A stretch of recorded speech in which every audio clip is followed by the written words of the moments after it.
Abra a sua Bíblia, Mateus capítulo 16. Nós vamos seguir com a exposição dos versos 5 a 12. Mateus capítulo 16, dos versos 5 ao 12.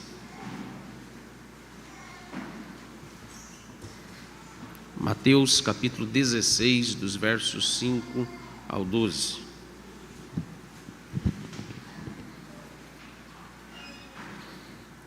A palavra de Deus nos diz assim, acompanhe a leitura. Ora, tendo os discípulos passado para o outro lado, esqueceram-se de levar pão, e Jesus lhes disse: Vede e acautelai-vos do fermento dos fariseus e dos saduceus. Eles, porém, discorriam entre si, dizendo: É porque não trouxemos pão. Percebendo-o, Jesus disse: Por que discorrei entre vós, homens de pequena fé, sobre o não terdes pão? Não compreendeis ainda, nem vos lembrais dos 5 pães para 5.000 homens, e de quantos cestos tomastes?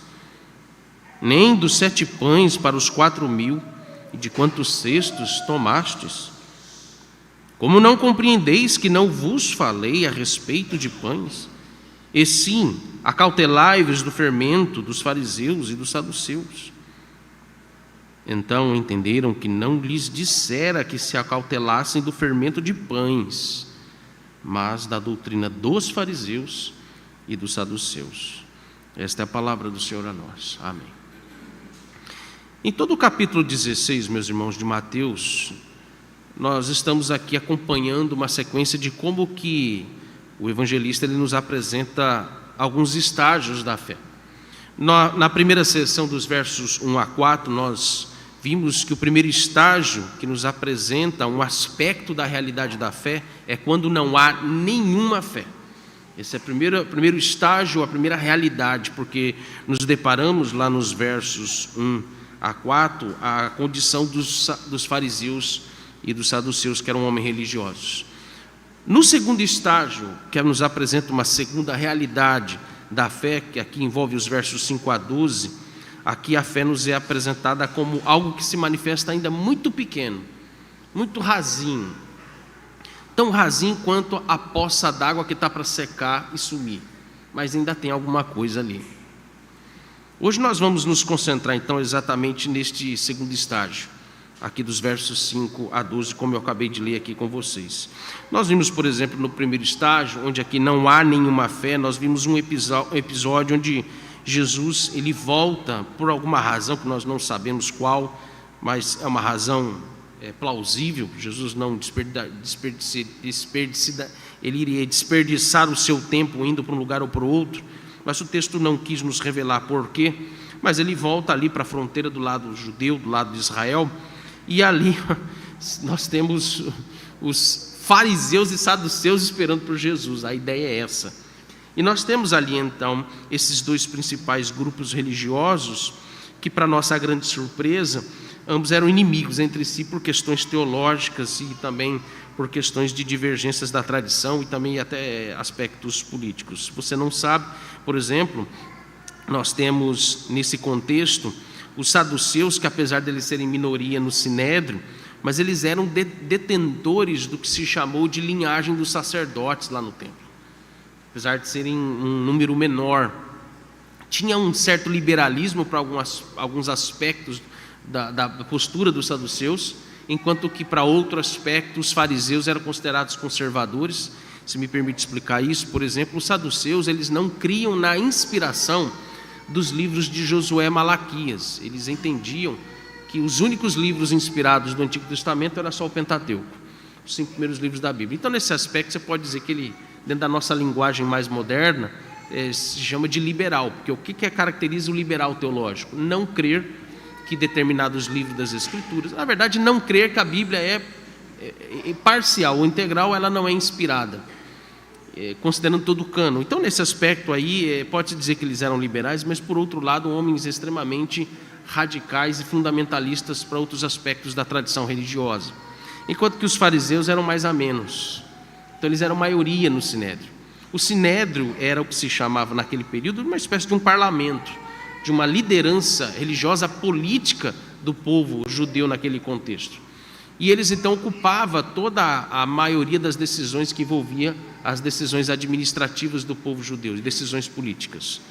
Só que os saduceus detinham poder religioso por causa do templo. Eles não eram mais a linhagem de Levi, porque a linhagem de Levi já tinha se perdido. Mas os saduceus, por decisões políticas, isso envolve inclusive Herodes, eles então deteram a liderança, a administração e também o que se chamou, entre aspas aqui, supostamente a linhagem dos sacerdotes. Tanto é que o sumo sacerdote que estava presidindo naquele momento o sinédrio, e no caso, sendo o sumo sacerdote ali no templo, sendo saduceu, era Caifás. Depois vocês vão ver, mas nós vamos ver mais à frente a figura de Caifás aparecendo. Mas o fato é que eles se unem, eles têm um inimigo em comum que é Jesus Cristo. E aqui um dos motivos deles se unirem é para já colocar em prática a trama de matar o nosso Senhor Jesus Cristo. Eles fazem isso, obviamente, de forma muito argilosa, de forma muito cuidadosa, meticulosa, porque a intenção era fazer com que Jesus, ele mesmo se condenasse, com as suas palavras, com as suas ações e assim por diante. Portanto, eles aqui mais uma vez lançaram um desafio, ou na verdade eles lançaram, a própria expressão que é usada aí dos versos 1 a 2, eles tentando Jesus, é assim que o texto diz, na verdade lançaram uma provocação maliciosa contra o nosso Senhor Jesus Cristo, quando eles dizem, dê-nos um sinal, em outras palavras, nos dê um sinal de que você é o Messias. E Jesus então, obviamente, tem 3 posturas. Primeiro, Jesus recusa a dar esse sinal, porque eles são incrédulos. Quem é que, mesmo com tantos sinais, eles já tinham visto os sinais, é claro, eles não iam crer. Em segundo lugar, Jesus, ele reprova duramente aquela abordagem dos fariseus e saduceus, e no verso 3, na verdade no verso 4, ele abandona, o texto diz, retirou-se Jesus indo para outro lugar. A ideia, como Mateus escreve, ou ele faz esse registro, é a expressão para denominar aqui a ideia de abandono. Jesus está deixando os fariseus e os saduceus à própria sorte da dureza do seu próprio coração. Essa pode-se dizer a coisa mais terrível que pode acontecer com uma pessoa, por causa da incredulidade, por causa da rejeição. Agora nós vamos partir para o segundo estágio da manifestação dessa fé salvadora, que é que nos versos 5 a 12 nos mostram, primeiro, a fé salvadora, ela é suficiente para conduzir o homem a Cristo. A mesma fé que eu recebi para que eu fosse salvo dos meus pecados e crer em Cristo Jesus é a mesma que você recebeu. Não há diferença. É o mesmo dom, como diz o apóstolo Paulo em Efésios capítulo 2, que a fé não vem de vós, mas é dom de Deus, não é isso que ele diz no verso 8? É a mesma fé. Contudo, e aí vem um segundo ponto que nós precisamos colocar como princípio à luz desses relatos aqui, é que ainda que a fé seja suficiente para nos conduzir a Cristo, e de fato ela é, como eu acabei de afirmar, nem sempre nós vamos usufruir de todos os benefícios dessa fé salvadora.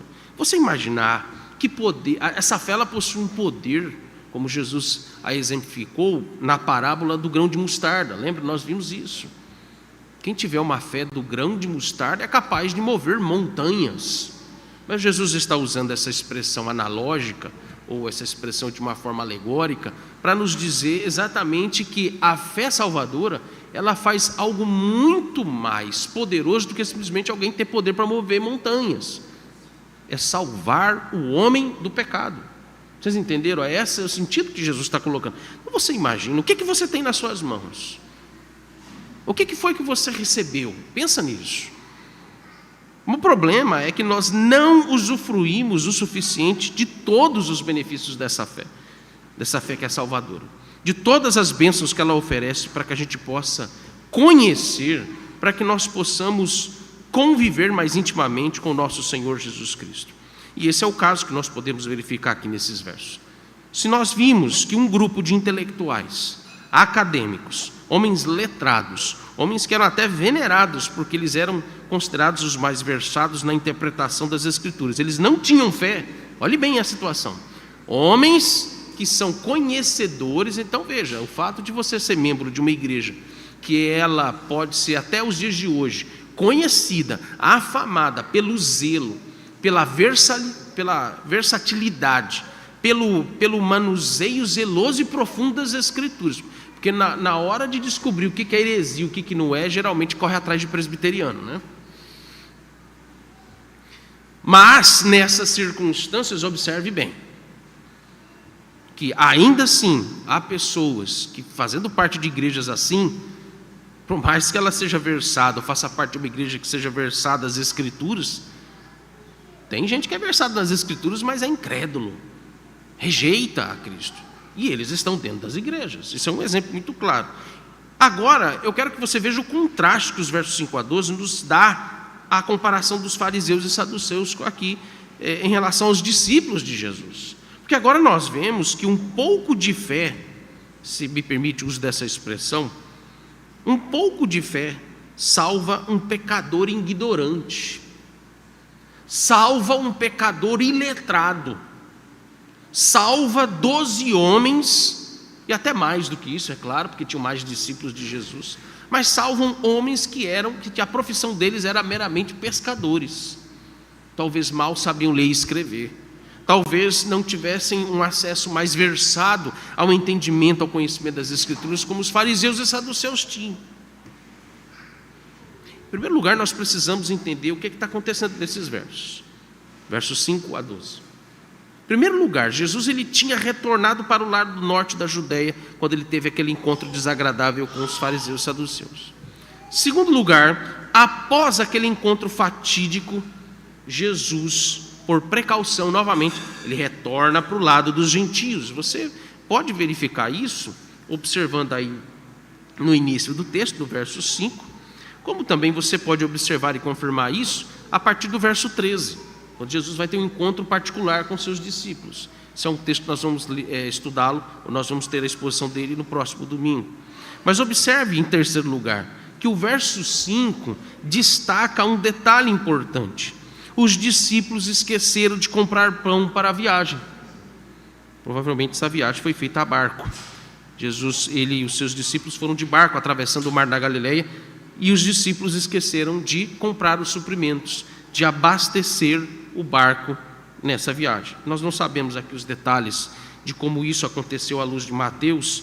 O que é mais provável é que uns confiaram nos outros e, na verdade, ninguém desconfiou que corria o risco de ninguém se atentar para as suas responsabilidades ali, da logística de todos os preparos que envolvem a viagem.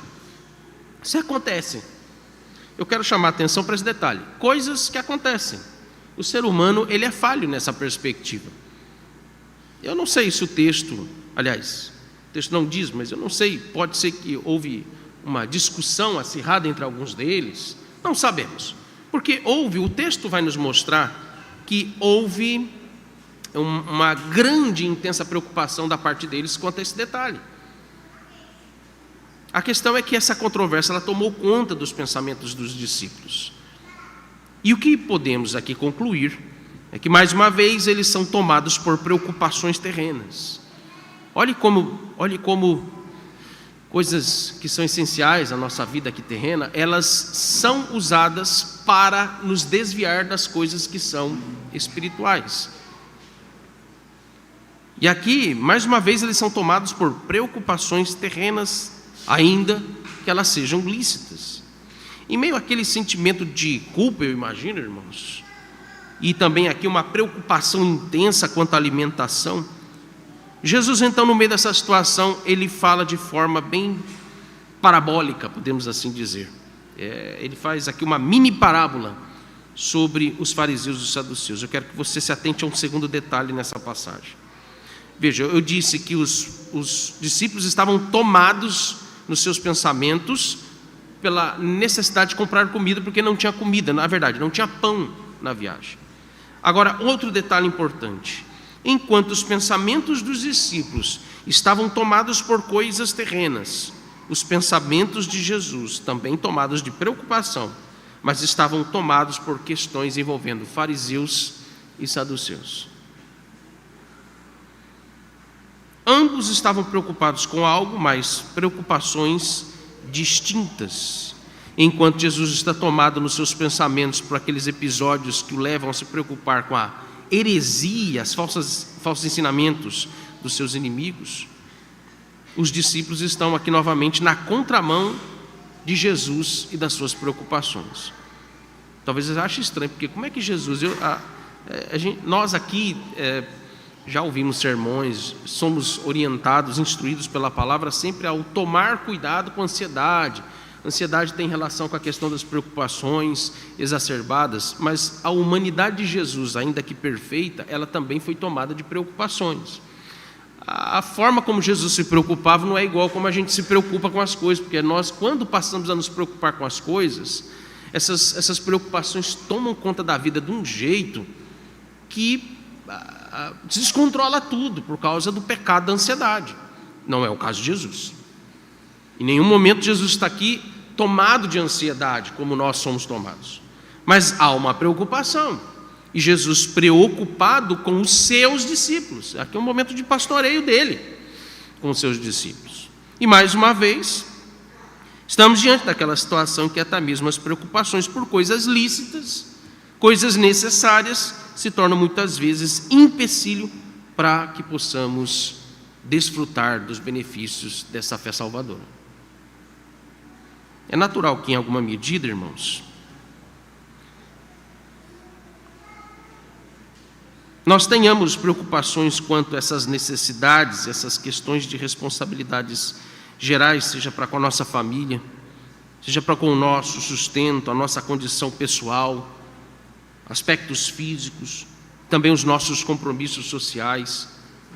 Mas, mais uma vez, Deus está nos lembrando que estas preocupações, elas não podem sobrepor as nossas necessidades espirituais.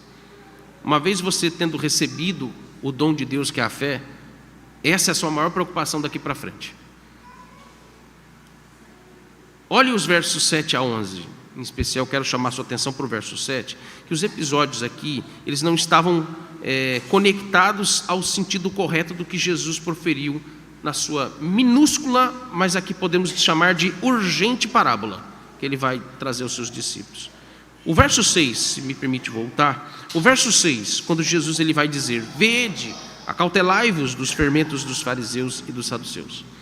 E aí no verso 7, agora volte para o verso 7, quando nos mostra qual foi a interpretação dos discípulos em relação a esta declaração de Jesus.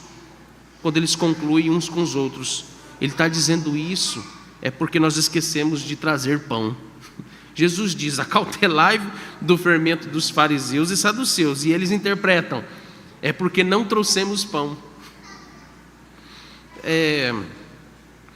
Isso acontece muito quando a gente ouve sermão, porque a mente está tão tomada de outras coisas que deveriam ficar daquela porta para fora, que quando você começa a ouvir a pregação da palavra, a leitura das escrituras, tudo que você interpreta à luz do que você está ouvindo aqui é com base nas coisas que estão tomadas nos seus pensamentos.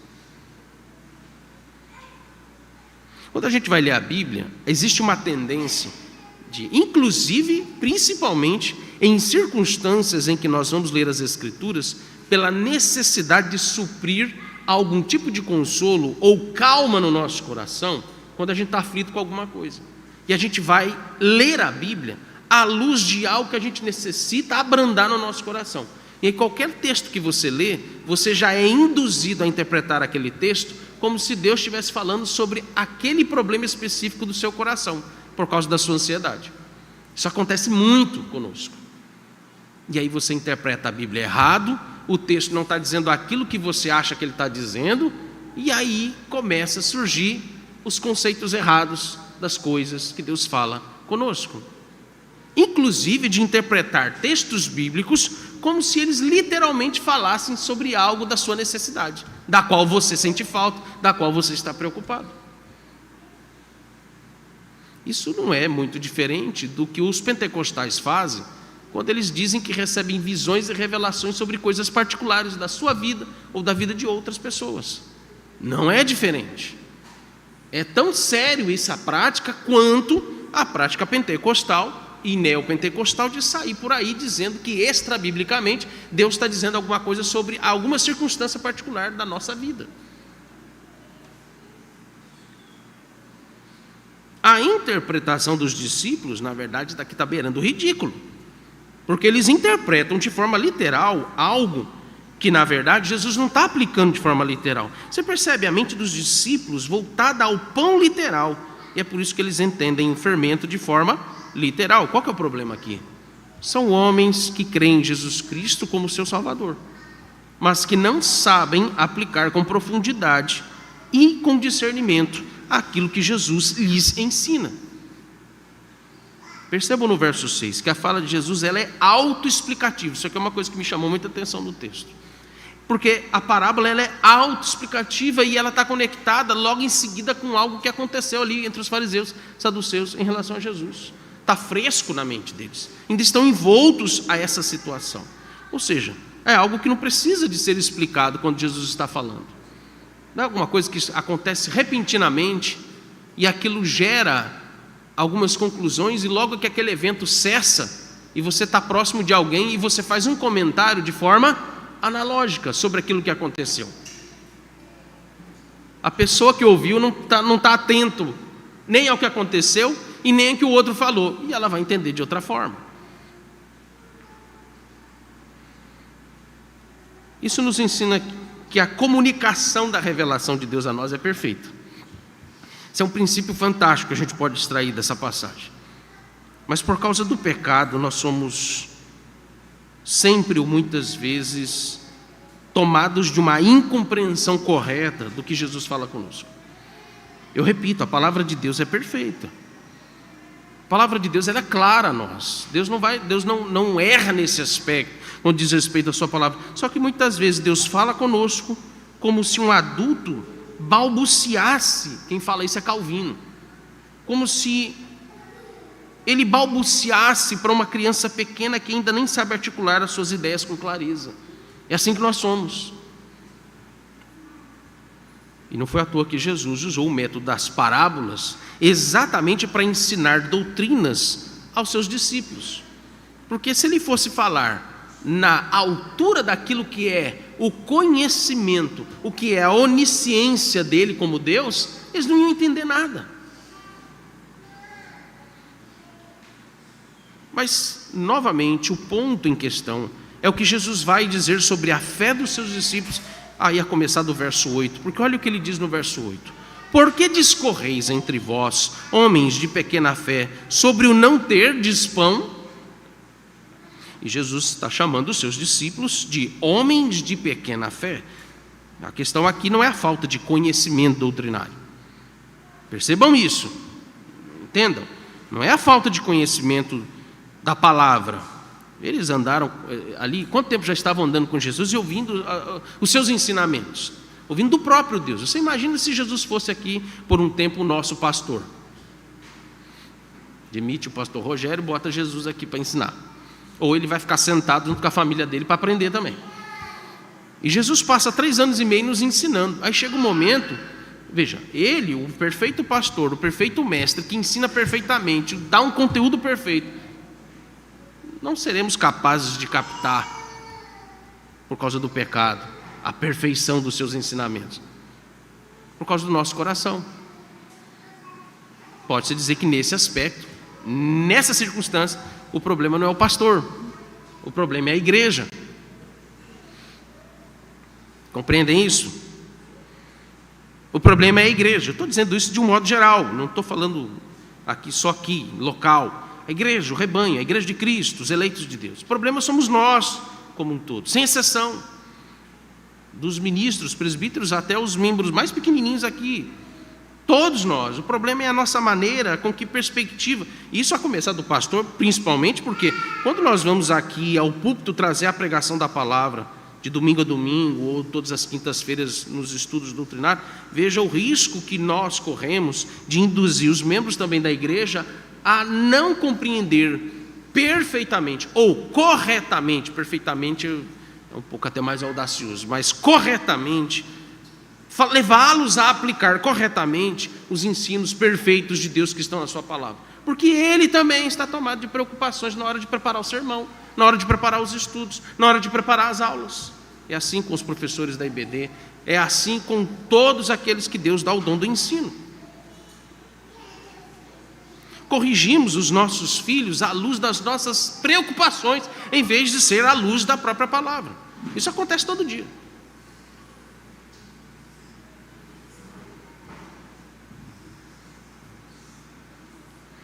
A questão aqui, então, é a falta, não é a falta de fé, é a falta de aplicabilidade de tudo o que eles ouviam e aprendiam de Jesus. Os discípulos ainda não conseguiam discernir as coisas espirituais como sendo espirituais.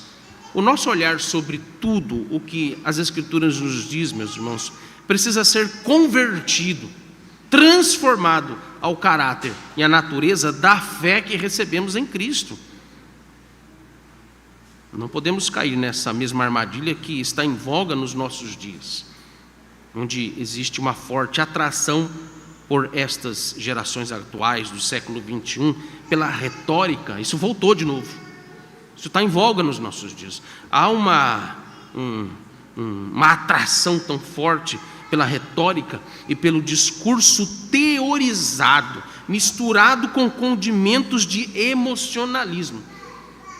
Toda essa mistura cria a oportunidade para que crentes, e até mesmo de igrejas bem instruídas doutrinariamente, eles caiam em narrativas ideológicas e teológicas fora das Escrituras, porque gostam de teorizar as coisas. Nas igrejas isso acontece, nós sofremos este mesmo fenômeno. E o que torna isso mais grave e sério é a falta, principalmente nos nossos dias, que não é o caso aqui dos discípulos. Como eu disse, eles tinham um mestre perfeito, não era falta de doutrina no caso dos discípulos. Mas para piorar a nossa situação, agrava-se o fato de que nos nossos dias temos a falta de conhecimento de doutrinas bíblicas, inclusive básicas e essenciais. Se naqueles dias que os discípulos tinham o privilégio de ouvir e aprender a boa e perfeita doutrina de Jesus, e eles estavam com dificuldade de aplicá-las ao seu coração de forma correta, você imagina nos nossos dias, quando hoje as pessoas que frequentam a maioria das nossas igrejas não sabem quase nada de Bíblia. Olha agora para os versos 9 a 11, quando Jesus os repreende. Não compreendeis ainda, nem vos lembrais dos 5 pães para 5.000 homens, e de quantos cestos tomastes? E nem dos 7 pães para os 4.000 homens, e de quantos cestos tomastes? Como não compreendeis que não vos falei a respeito de pães? E sim, acautelai-vos do fermento dos fariseus e dos saduceus. Há boas notícias para nós crentes que possuem uma pequena fé. O ponto é esse aqui. Primeiro, eles são corrigidos pelo Senhor, como a gente vê aqui nos versos 9 a 11. Segundo, eles acatam a correção do nosso Senhor Jesus, como vemos no verso 12, apesar de eu não ter lido aqui. Essa é a boa notícia. Jesus não vai nos deixar à mercê das nossas interpretações erradas, equivocadas, por causa das nossas necessidades pessoais. A pergunta que nós precisamos fazer à luz desses versos é: qual é o teor dessa correção de Jesus aos discípulos? O conteúdo da correção de Jesus tem como objetivo fazer os discípulos aqui, primeiro, caírem em si da sua falta de atenção para as coisas espirituais, como você vê nos versos 9 e 10. Segundo, corrigir o seu discernimento sobre o que ele de fato está falando com seus discípulos. Vou repetir porque isso aqui é didático. A boa notícia é que Jesus nos corrige da seguinte forma: ele primeiro nos faz cair em si do ridículo que nós passamos por uma interpretação equivocada, errada e absurda muitas vezes das coisas que ele nos diz. Segundo, ele corrige o nosso discernimento. Ele nos faz voltar a realmente a essência do que ele quer dizer, do que ele de fato está falando conosco. Jesus lembra aos discípulos de algo muito simples: Vocês estão pensando em pão em vez de pensarem nas coisas de Deus? Vocês estão tomados em seus pensamentos de necessidades materiais e pessoais, em vez de ocuparem suas preocupações com as coisas do reino? Jesus usa o exemplo dos 2 milagres da multiplicação de pães e de peixes para repreendê-los aqui. Quando ele vai dizer: vocês não viram o que eu fiz, o que eu posso fazer, ainda que nós não tenhamos pão na viagem, posso fazer com que qualquer coisa se transforme em pão. Vocês não vão deixar de ser alimentados porque eu posso alimentá-los. E vocês não entenderam isso? Então, eles não deveriam se preocupar com o alimento físico, porque o próprio Senhor Jesus poderia fazer brotar do nada comida em abundância e alimento para eles. Jesus mostra aos seus discípulos que ele supria todas as necessidades pessoais dos seus discípulos, e isso não deveria ser uma preocupação a eles, nem minha e nem sua. Veja como nós cristãos do século 21, novamente, nos assemelhamos aos discípulos, ou talvez seja bem pior que a situação dos discípulos, porque nós somos de uma geração dominada por ansiedades e preocupações de coisas que são até muito menores. Desculpa a redundância do muito, né? Mas são bem menores, bem pequenas, comparado às necessidades dos discípulos. Nós somos de uma geração de crentes que se vende por coisa tão pequena, para não perder o conforto terreno que o mundo nos oferece. A busca desenfreada pelas nossas necessidades pessoais é a marca deste século.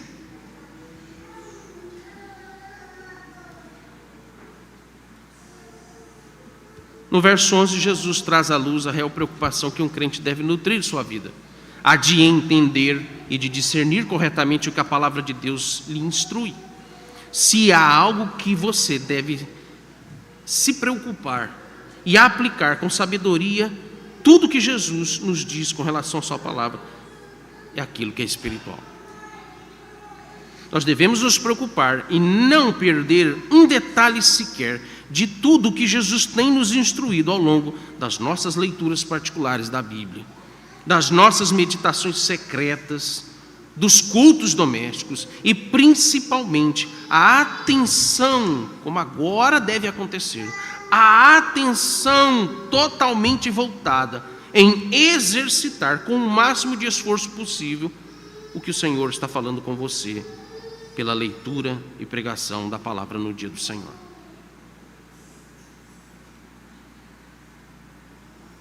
Mas no verso 12 nós temos o resultado dessa repreensão de Jesus, quando ele diz, o texto vai nos dizer: então entenderam que não lhes dissera que se acautelasse do fermento de pães. Talvez os discípulos tenham entendido no primeiro momento que era não comprar pão dos fariseus e saduceus. Não compre, senão vocês vão contaminar.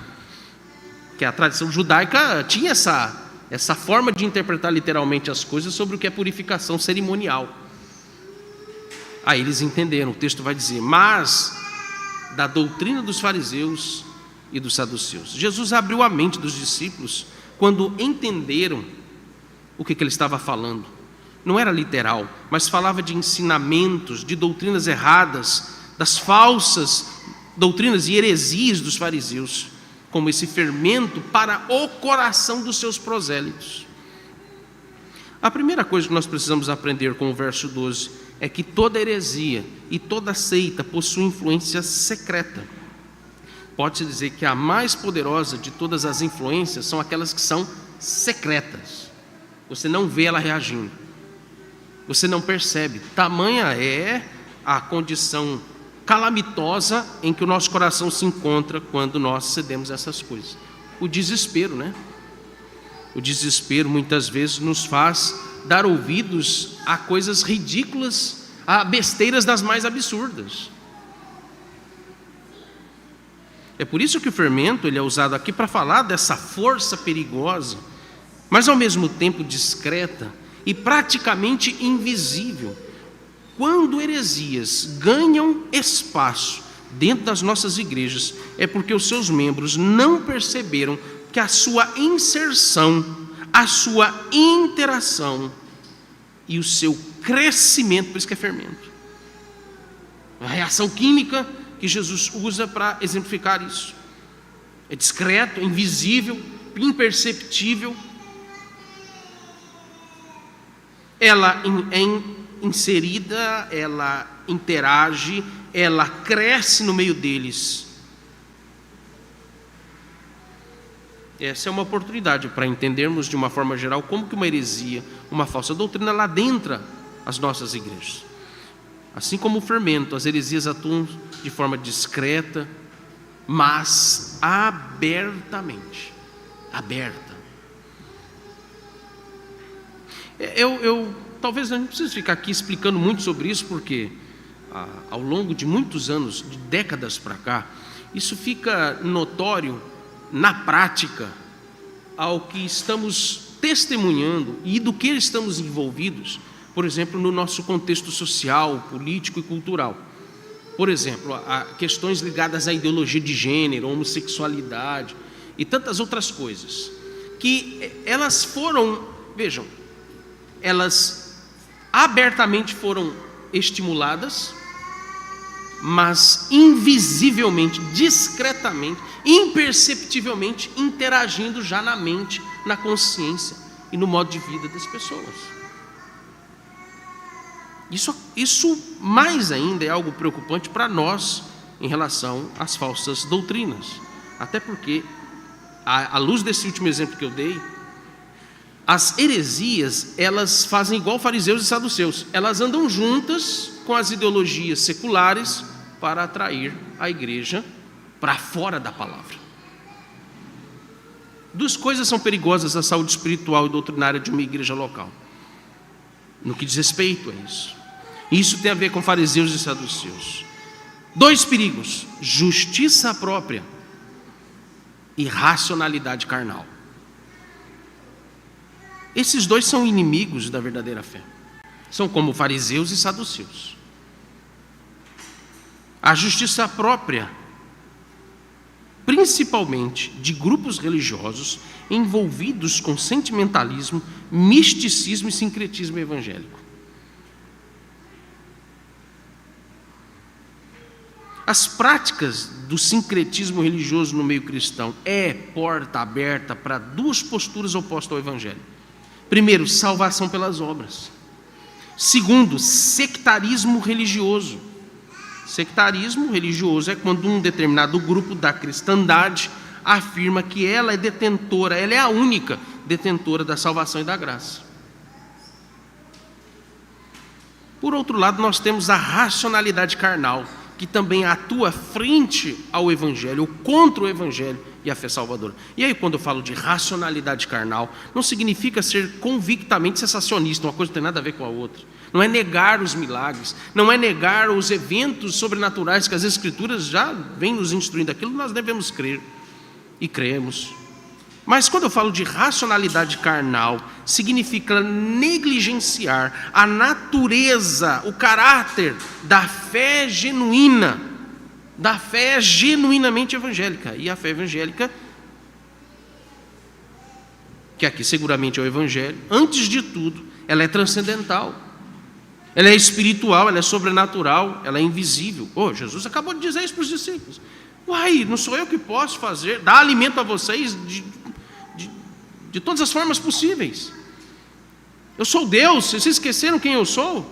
Vocês estão preocupados com pão? Entende a perspectiva da racionalidade carnal?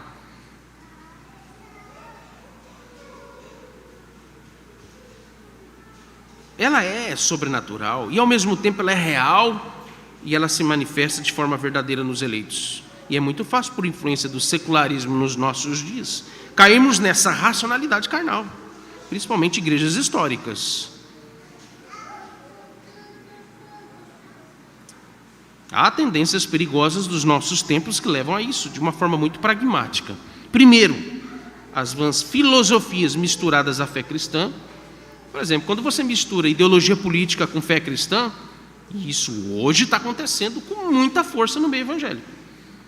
Há de se dizer, porque não sei se foi sexta ou se foi sábado que isso aconteceu, não sei qual foi o dia da semana, acho que foi no feriado, quinta-feira, a Marcha para Jesus. Já tinha até esquecido desse negócio, não sabia nem que isso existia mais. Mas a tal da Marcha para Jesus, que é um evento de cunho religioso evangélico, né? E que diversas vezes, ao longo de 12 horas de evento, você tem ali políticos intitulados conservadores, de direita, falando em nome de Deus, como se fossem pregadores em nome de Deus. Não só dos de direita, dos de esquerda também subiram. Falaram em paz. Isso me lembrou de Jeremias. Quando Jeremias denunciou os falsos profetas no seu tempo, dizendo paz, paz, enquanto não há paz. Venho aqui em nome de tal fulano, para dizer que estamos em busca da paz e da união, e que a paz do Senhor esteja. Falsos profetas. A mistura, repito, para que a gente não perca aqui o direcionamento, as vãs filosofias, misturada com a fé cristã. Segundo, o entretenimento, que dá, de novo, exemplo da Marcha para Jesus, que é show puro aquele negócio. Há uma decisão do Supremo Concílio e que nos proíbe de participar desses eventos, porque elas minam a riqueza, a abundância dos benefícios da nossa fé. Mas em segundo lugar, o entretenimento infiltrado na forma de culto e também na forma de vida dos cristãos. Já perceberam que as nossas programações sempre tem que ter alguma coisa que tenha um tom de divertimento e lazer, porque senão não tem graça. Principalmente quando vai fazer evento para jovem, adolescente, para criança, a gente tem que botar brincadeira, tem que fazer lá um devocional para depois fazer lá o filme, jogo de futebol, seja lá o que for. A gente tem que botar entretenimento no meio, porque senão não vai.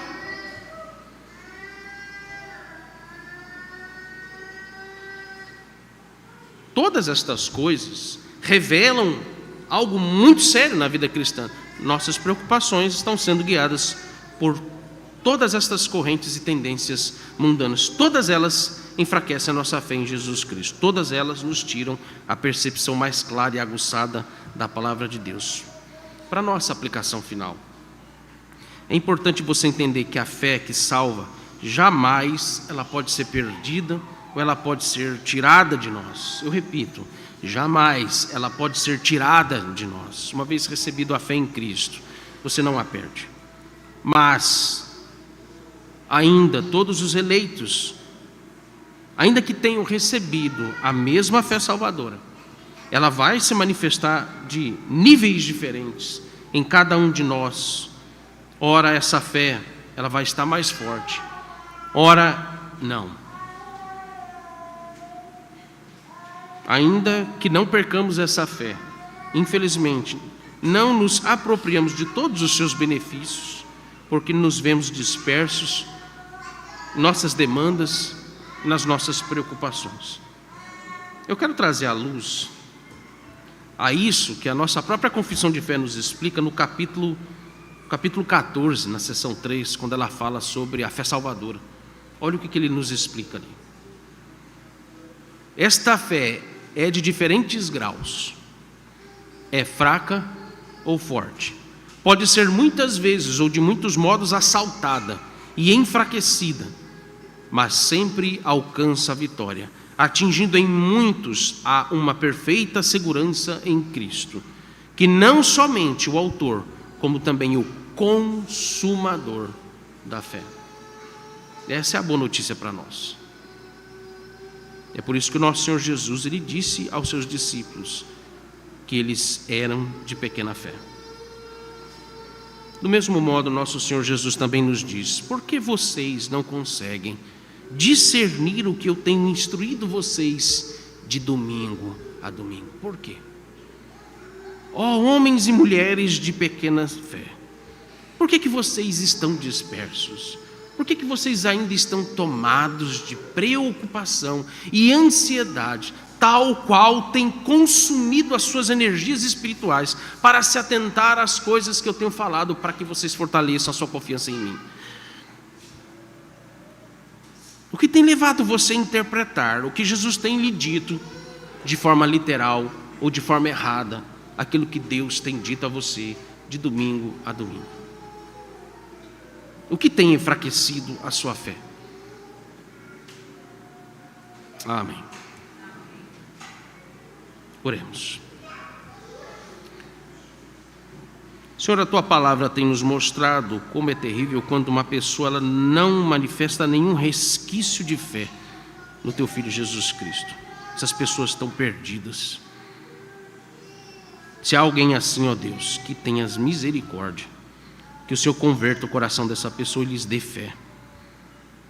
Mas hoje a Tua palavra também nos mostrou quão bem-aventurado é aquele que recebe de Ti a fé, que o salva dos seus pecados e da morte eterna. Ainda que ela se manifeste, ó Deus, tão pequena em alguns, a Tua graça, pela instrumentalidade dessa fé, salva estes pecadores moribundos e perdidos. Provavelmente, Senhor, há muitos, ou alguns de nós, que estão como os discípulos de Jesus, com a sua fé enfraquecida por causa das suas preocupações desviadas pelas suas necessidades seculares e mundanas. Livra-nos destas preocupações, Senhor, e aumente em nós esta fé salvadora. Faça-nos, ó Deus, ansiar por todas as bênçãos que são oferecidas no exercício desta fé. Livra-nos, ó Deus, de ter a nossa fé tão enfraquecida a ponto de cairmos, ó Deus, nas armadilhas de seitas, heresias que corroem os preceitos da graça em nós. Sustenta-nos, ó Deus, com uma fé inabalável, vigorosa, para que fiquemos atentos a tudo o que o nosso Senhor Jesus tem nos instruído nesse dia. Em nome de Jesus Cristo, nosso Senhor. Amém. Coloque-se